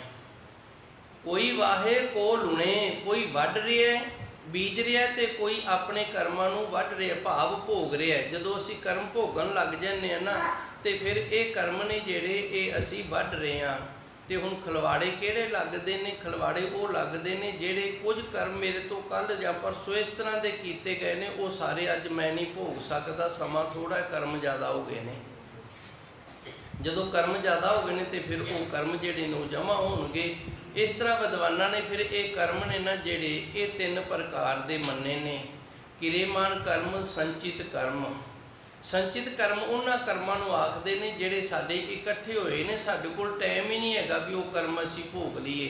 ਤੇ ਕਿਰੇਮਾਨ ਕਰਮ ਕਿਹੜੇ ਨੇ? ਜਿਹੜੇ ਅਸੀਂ ਕਰ ਰਹੇ ਹਾਂ, ਜਿਹੜੇ ਅਸੀਂ ਕਰ ਰਹੇ ਹਾਂ, ਇਹ ਸਾਡੇ ਕਿਰੇਮਾਨ ਕਰਮ ਨੇ। ਇਹਨਾਂ ਨੂੰ ਕੀਤੇ ਹੋਇਆਂ ਨੂੰ ਕੁਝ ਭੋਗੀ ਜਾਂਦੇ ਹਾਂ, ਤੇ ਕੁਝ ਨੇ ਜਿਹੜੇ ਉਹ ਇਕੱਠੇ ਹੋ ਰਹੇ ਨੇ। ਨਾਨਕ ਏਵ ਨਾ ਜਾਪੀ, ਪਰ ਇਸ ਗੱਲ ਦਾ ਨਹੀਂ ਪਤਾ ਲੱਗਦਾ, ਕੋਈ ਖਾਏ ਨਿਦਾਨ, ਕਿਹੜਾ ਕਰਮ ਸਾਡਾ ਜਿਹੜਾ ਕੀਤਾ ਹੋਇਆ ਕਿੰਦੇ ਨਾਲ ਸੰਜੋਗ ਬਣ ਕੇ ਅਸੀਂ ਭੋਗਣਾ ਹੈ।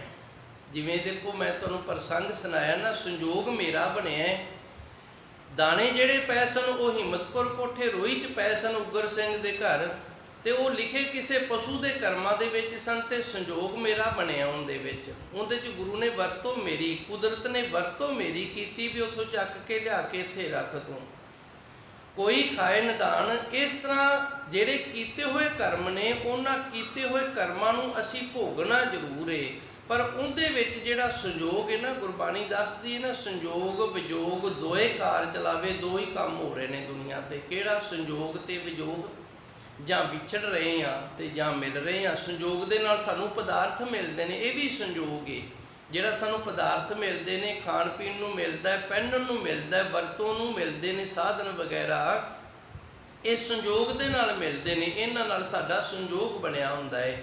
ਤੇ ਵਿਜੋਗ ਜਦੋਂ ਸਾਡੇ ਤੋਂ ਚਲੇ ਜਾਂਦੇ ਨੇ, ਜਾਂ ਅਸੀਂ ਵੇਚ ਦਿੰਦੇ ਹਾਂ, ਇਹ ਵਿਜੋਗ ਹੋ ਜਾਂਦਾ। ਇਹ 2 ਕਿਰਿਆਵਾਂ ਹੋ ਰਹੀਆਂ ਨੇ। ਨਾਨਕ ਏਵ ਨਾ ਜਾਪੀ, ਭਾਈ ਇਹ ਨਹੀਂ ਸਾਨੂੰ ਪਤਾ ਲੱਗਦਾ, ਕੋਈ ਖਾਏ ਨਿਦਾਨ। ਜਿਹੜੇ ਕੀਤੇ ਹੋਏ ਕਰਮ ਨੇ, ਉਹਨਾਂ ਦੇ ਭੋਗਣ ਦੇ ਲਈ, ਉਹਨਾਂ ਨੂੰ ਖਾਣ ਦੇ ਲਈ ਜਿਹੜਾ ਵਿੱਚ ਸੰਜੋਗ ਬਣਨਾ ਹੈ ਨਾ, ਉਹ ਸੰਜੋਗ ਕਿਸ ਦਾ ਬਣਨਾ ਹੈ ਤੇ ਕਿਸ ਤਰੀਕੇ ਦੇ ਨਾਲ ਉਹ ਕਰਮ ਭੋਗੇ ਜਾਣੇ ਹਨ ਜੀ। ਮਹਲਾ ਪਹਿਲਾ, ਜਿਸ ਮਨ ਵਸਿਆ ਤਰਿਆ ਸੋਏ। ਹੁਣ ਧੰਨ ਗੁਰੂ ਨਾਨਕ ਦੇਵ ਜੀ ਦੂਸਰੇ ਸ਼ਲੋਕ ਦੇ ਵਿੱਚ ਇਹ ਦੱਸਦੇ ਨੇ। ਫਿਰ ਸਾਡੇ ਸਾਰਿਆਂ ਦੇ ਅੰਦਰ ਵੇਖੋ ਉਹਨਾਂ ਨੂੰ ਸ਼ੰਕਾ ਆ ਗਈ ਏ ਭਈ ਹੁਣ ਅਸੀਂ ਬਖਸ਼ੇ ਕਿਵੇਂ ਜਾਵਾਂਗੇ? ਸਾਡੇ ਪਤਾ ਨਹੀਂ ਕਿੰਨੇ ਕੁ ਢੇਰ ਲੱਗੇ ਪਏ ਨੇ ਦਾਣਿਆਂ ਦੇ, ਤੇ ਕਦੋਂ ਮੁੱਕਣਗੇ, ਕਦੋਂ ਖਾਵਾਂਗੇ?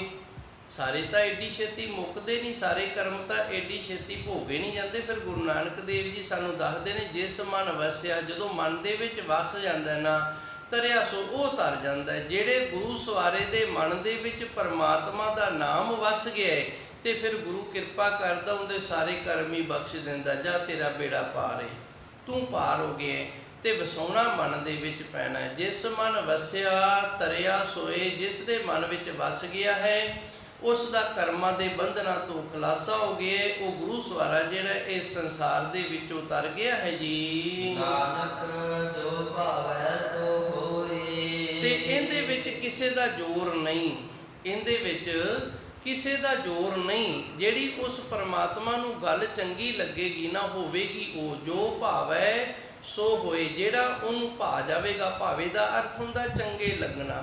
ਜਿਹੜਾ ਉਸ ਵਾਹਿਗੁਰੂ ਨੂੰ ਕੰਮ ਚੰਗਾ ਲੱਗੇਗਾ ਨਾ, ਉਹੀ ਹੋਏਗਾ, ਦੂਜਾ ਕੰਮ ਹੋ ਨਹੀਂ ਸਕੇਗਾ। ਜੇ ਕੋਈ ਯਤਨ ਕਰੇ ਨਾ ਵੀ ਮੈਂ ਆ ਇਸ ਤਰ੍ਹਾਂ ਕਰ ਦੇਣਾ ਜਾਂ ਇਹਨੂੰ ਇਸ ਤਰ੍ਹਾਂ ਬਣਾ ਦੇਣਾ, ਤੇ ਨਹੀਂ ਹੋਏਗਾ। ਜੋ ਭਾਵੈ ਸੋ ਹੋਏ, ਜੋ ਉਸ ਵਾਹਿਗੁਰੂ ਨੂੰ ਭਾਉਂਦਾ ਹੈ, ਜਿਹੜਾ ਉਹਨੂੰ ਚੰਗਾ ਲੱਗਦਾ ਹੈ, ਉਹੀ ਹੁੰਦਾ ਹੈ ਜੀ। ਪੌੜੀ ਪਾਰ ਬ੍ਰਹਮ ਦਇਆਲ ਸਾਗਰ ਤਾਰਿਆ।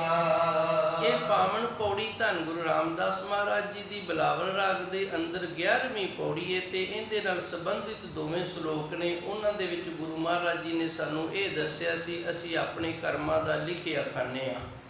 ਜੋ ਸਾਡੇ ਕਰਮਾਂ ਦੇ ਵਿੱਚ ਲਿਖਿਆ ਹੈ ਉਹ ਅਸੀਂ ਖਾਂਦੇ ਹਾਂ, ਤੇ ਜੋ ਅਸੀਂ ਸਰੀਰ ਨੂੰ ਤਿਆਰ ਕੀਤਾ ਵੀ ਇਹ ਕਰਨਾ ਹੈ ਉਹ ਅਸੀਂ ਆਪਣੇ ਕਰਮਾਂ ਦੇ ਵਿੱਚ ਬੀਜ ਲਿਆ, ਉਹ ਸਾਨੂੰ ਹੀ ਵੱਢਣਾ ਪੈਣਾ ਤੇ ਸਾਨੂੰ ਹੀ ਉਹ ਖਾਣਾ ਪੈਣਾ ਹੈ। ਇੱਕ ਸਮਾਂ ਸੀ ਮਹਾਰਾਜਾ ਰਣਜੀਤ ਸਿੰਘ ਜੀ ਨੇ ਅਖੰਡ ਪਾਠ ਸਾਹਿਬ ਪ੍ਰਕਾਸ਼ ਕਰਵਾਇਆ। ਜਦੋਂ ਅਖੰਡ ਪਾਠ ਸਾਹਿਬ ਪ੍ਰਕਾਸ਼ ਕਰਵਾਇਆ ਤੇ ਭਾਈ ਰਾਜਾ ਸੀ, ਮਹਾਰਾਜਾ ਸੀ, ਬੜੇ ਸੇਵਾਦਾਰ ਸਨ, ਕੁਝ ਨੌਕਰ ਚਾਕਰ ਵੀ ਹੋਣਗੇ, ਕੁਝ ਇਸ ਤਰ੍ਹਾਂ ਜੋ ਵੱਡਾ ਹੁੰਦਾ ਸਿਆਣਾ ਹੁੰਦਾ ਹੈ ਅਸੀਂ ਉਹਦੇ ਨਾਲ ਵੈਸੇ ਵੀ ਮਦਦਗਾਰ ਸ਼ਰੀਕਾ ਕਬੀਲਾ ਰਲ ਕੇ ਕਰ ਦਿੰਦਾ ਹੈ। ਗ੍ਰੰਥੀ ਸਿੰਘ ਨੇ ਅਰਦਾਸ ਕੀਤੀ, ਭਾਈ ਜਲ ਪਾਣੀ ਤੇਰਾ, ਟਹਿਲ ਸੇਵਕਾ ਜਿਹੜੀ ਏ ਉਹ ਤੇਰੇ ਸੇਵਕਾਂ ਦੀ। ਤੇ ਮਹਾਰਾਜਾ ਰਣਜੀਤ ਸਿੰਘ ਕਹਿੰਦਾ ਮੇਰਾ ਤਾਂ ਨਾਂ ਹੀ ਨਹੀਂ ਲਿਆ, ਭਈ ਜਲ ਪਾਣੀ ਤਾਂ ਜਿਹੜਾ ਹੈਗਾ ਉਹ ਸਾਡੀ ਮੋਹਰ ਲੱਗੀ ਹੋਈ ਹੈ, ਅਸੀਂ ਛਕਣਾ ਹੀ ਤੇ ਛਕ ਲਿਆ ਏ, ਤੇ ਸੇਵਾ ਜਿਹੜੀ ਹੈ ਨਾ ਉਹ ਤੇਰੇ ਸੇਵਕਾਂ ਦੀ ਏ, ਤੇ ਮੇਰਾ ਤਾਂ ਨਾਂ ਹੀ ਨਹੀਂ ਲਿਆ। ਤੇ ਗ੍ਰੰਥੀ ਸਿੰਘ ਅੱਜ ਵਾਲੇ ਨਹੀਂ ਸਨ ਜਿਸ ਤਰ੍ਹਾਂ ਦੇ ਅੱਜ ਅਸੀਂ, ਸੱਚ ਦੇ ਪੁਜਾਰੀ ਸਨ, ਸੱਚ ਦੇ ਤੁੱਲੇ ਸਨ ਤੇ ਸੱਚੀ ਗੱਲ ਕਰਦੇ ਸਨ। ਉਹਨਾਂ ਨੇ ਕਹਿ ਦਿੱਤਾ ਮਹਾਰਾਜਾ ਰਣਜੀਤ ਸਿੰਘ ਤੁਸੀਂ ਕੀਤਾ ਕੀ ਏ, ਜਿਹੜੀ ਟਹਿਲ ਭਾਵੇਂ ਉਹ ਤੇ ਸੇਵਕਾਂ ਨੇ ਕੀਤੀ, ਤੁਸੀਂ ਕੀਤਾ ਕੀ ਏ? ਤੂੰ ਤਾਂ ਰਾਣੀਆਂ ਦੇ ਸਹਿਤ ਮਹਿਲ ਦੇ ਵਿੱਚ ਹੀ ਵੜਿਆ ਰਿਹਾ, ਤੂੰ ਤਾਂ ਕੁਝ ਕੀਤਾ ਹੀ ਨਹੀਂ। ਤੇ ਕਹਿੰਦੇ ਨੇ ਮਹਾਰਾਜਾ ਰਣਜੀਤ ਸਿੰਘ ਨੇ ਨਾ ਫਿਰ ਦੁਬਾਰਾ ਅਖੰਡ ਪਾਠ ਸਾਹਿਬ ਕਰਵਾਇਆ ਸੀ ਤੇ ਫਿਰ ਸਹਿਤ ਰਾਣੀਆਂ ਦੇ ਇਹਨੇ ਆਪ ਸਾਰੀ ਗ੍ਰੰਥੀ ਸਿੰਘਾਂ ਦੀ ਸੇਵਾ ਕੀਤੀ ਸੀ, ਤੇ ਫਿਰ ਸੇਵਾ ਦੇ ਵਿੱਚ ਇਹਦਾ ਅਰਦਾਸ ਦੇ ਵਿੱਚ ਇਹਦੀ ਸੇਵਾ ਦਾ ਨਾਂ ਲਿਆ ਗਿਆ ਸੀ। ਸੋ ਇਸ ਤਰ੍ਹਾਂ ਦੋਵਾਂ ਸ਼ਲੋਕਾਂ ਦੇ ਵਿੱਚ ਗੁਰੂ ਨਾਨਕ ਦੇਵ ਜੀ ਨੇ ਸਾਨੂੰ ਇਹੀ ਗੱਲ ਸਮਝਾਈਏ, ਅਸੀਂ ਆਪਣੇ ਕਰਮ ਖਾਂਦੇ ਹਾਂ, ਕੋਈ ਕਿਸੇ ਦੇ ਕਰਮ ਨਾ ਖਾਂਦਾ ਹੈ ਤੇ ਨਾ ਹੀ ਕੋਈ ਕਿਸੇ ਨੂੰ ਖਵਾਉਂਦਾ ਹੈ ਤੇ ਨਾ ਹੀ ਕੋਈ ਖਾ ਸਕਦਾ ਹੈ। ਹੁਣ ਧੰਨ ਗੁਰੂ ਰਾਮਦਾਸ ਜੀ ਕਿਰਪਾ ਕਰਦੇ ਨੇ, ਪਾਰ ਬ੍ਰਹਮ, ਪਾਰ ਬ੍ਰਹਮ ਦਾ ਅਰਥ ਹੁੰਦਾ ਪਾਰਾਵਾਰ ਤੋਂ ਰਹਿਤ ਬ੍ਰਹਮ ਸਰੂਪ, ਜਿਸ ਦਾ ਕੋਈ ਅੰਤ ਨਾ ਹੋਵੇ, ਜਿਸ ਦੇ ਤੱਕ ਪਹੁੰਚਿਆ ਨਾ ਜਾ ਸਕੇ, ਜੋ ਬੜਾ ਵਿਸ਼ਾਲ ਤੇ ਮਹਾਨ ਹੋਵੇ। ਦਿਆਲ ਉਹ ਦਿਆਲੂ ਹੈ, ਵਿਸ਼ਾਲ ਬੜਾ ਹੈ, ਵੱਡਾ ਬੜਾ ਹੈ, ਪਰ ਹੈ ਉਹਦੇ ਅੰਦਰ ਦਇਆ। ਇਸ ਤਰ੍ਹਾਂ ਨਹੀਂ ਵੀ ਜੇ ਕਿਸੇ ਕੋਲ ਵੱਡਪਣਾ ਆ ਗਿਆ ਹੈ ਨਾ, ਜੇ ਕੋਈ ਵੱਡਾ ਹੋ ਗਿਆ ਹੈ ਤੇ ਉਹਦੇ ਅੰਦਰ ਫਿਰ ਦਇਆ ਨਾ ਹੋਵੇ ਤੇ ਫਿਰ ਉਹ ਪਾਪੀ ਬਣ ਜਾਂਦਾ, ਪੁੰਨੀ ਨਹੀਂ ਰਹਿੰਦਾ। ਜਿਵੇਂ ਅਸੀਂ ਰਾਜੇ ਵਹਿੰਦੇ ਆਏ ਹਾਂ, ਗੁਰਬਾਣੀ ਵੀ ਇਹਨਾਂ ਗੱਲਾਂ ਦਾ ਸਾਨੂੰ ਸਿਧਾਂਤ ਦਿੰਦੀ ਹੈ, ਗੁਰ ਇਤਿਹਾਸ ਦੇ ਨਾਲ ਥੋੜ੍ਹਾ ਜਿਹਾ ਵੀ ਸਾਨੂੰ ਗਿਆਨ ਆਉਂਦਾ ਹੈ ਭਈ ਪੁਰਾਣਾ ਸਮਾਂ ਸੀ ਜਿਹੜਾ ਹੋਣ ਵਾਲਾ ਸਮਾਂ ਹੈ, ਰਾਜੇ ਨੇ ਜਿਹੜੇ ਜਾਂ ਕੋਈ ਅਮੀਰ ਲੋਕ ਨੇ ਉਹਨਾਂ ਦੇ ਅੰਦਰ ਦਇਆ ਬੜੀ ਘੱਟ ਹੁੰਦੀ ਹੈ। ਪਾਰ ਬ੍ਰਹਮ ਦਿਆਲ, ਉਹ ਪ੍ਰਭੂ ਪਰਮਾਤਮਾ ਦਿਆਲੂ ਹੈ। ਤੇ ਦਿਆਲ ਸ਼ਬਦ ਦੇ ਜਿਹੜਾ ਇਹ ਉਹਦੇ ਤੇ ਢੁਕਦਾ ਹੈ ਜਿੰਦੇ ਅੱਗੇ ਜਾ ਕੇ ਖੜੇ ਹੋ ਜਾਈਏ ਤੇ ਕਹਿ ਦਈਏ ਵੀ ਆਹ ਗਲਤੀ ਹੋ ਗਈ ਏ ਤੇ ਤੂੰ ਸਾਨੂੰ ਬਖਸ਼। ਜੇ ਉਹਨੇ ਕਹਿ ਦਿੱਤਾ ਚੱਲ ਕੋਈ ਗੱਲ ਨਹੀਂ ਹੋਗੀ ਤਾਂ ਫਿਰ ਅੱਗੇ ਤੋਂ ਧਿਆਨ ਰੱਖੀ, ਉਹ ਦਿਆਲੂ ਹੈ। ਜੇ ਉਹਨੇ ਇਹ ਅੱਗੋਂ ਕਹਿ ਦਿੱਤਾ ਤੂੰ ਪਰਸੋਂ ਵੀ ਕੀਤੀ ਸੀ, ਚੌਥੇ ਵੀ ਕੀਤੀ ਸੀ, ਉਹ ਪਿਛਲੇ ਸਾਲ ਵੀ ਕੀਤੀ ਸੀ, ਪਿਛਲੀ ਹਿਸਟਰੀ ਫੋਲਣ ਲੱਗ ਗਿਆ ਤੇ ਉਹ ਦਿਆਲੂ ਨਹੀਂ, ਉਹ ਫਿਰ ਟੌਰਚ ਕਰਨ ਲੱਗ ਗਏ। ਪਾਰ ਬ੍ਰਹਮ ਦਿਆਲ ਸਾਗਰ ਤਾਰਿਆ, ਉਹ ਪ੍ਰਭੂ ਪਰਮਾਤਮਾ ਦਿਆਲੂ ਹੈ, ਕਿਰਪਾਲੂ ਹੈ ਤੇ ਇਹ ਸੰਸਾਰ ਸਾਗਰ ਹੈ, ਉਸ ਨੇ ਸਾਨੂੰ ਇਹ ਸੰਸਾਰ ਸਾਗਰ ਤੋਂ ਤਾਰਨਾ ਕੀਤਾ ਹੈ ਜੀ।